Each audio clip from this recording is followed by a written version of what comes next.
Hello दोस्तों, नमस्ते, प्रणाम। मैं हमारे द्वारा स्वागत करती हूँ अपना यूट्यूब चैनल पर। एक देवर पूजा गीत सुनाने जा रही हूँ। कैसा लगा कमेंट बॉक्स में ज़रूर बताना। शंकरी राउरी गालिया ए पापा जी, शंकरी राउरी दुआर, शंकरी राउरी गालिया ए पापा जी, शंकरी राउरी दुआर, हथिया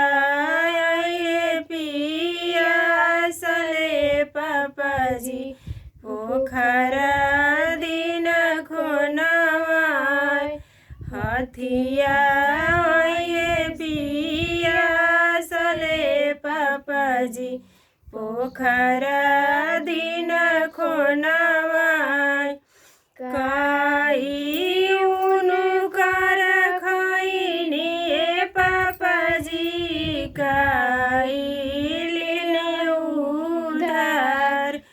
काई उनु कर खैनी ए पापाजी, काई लेने उधार, कौने कारण बलहरनी साजन छे के दुआर,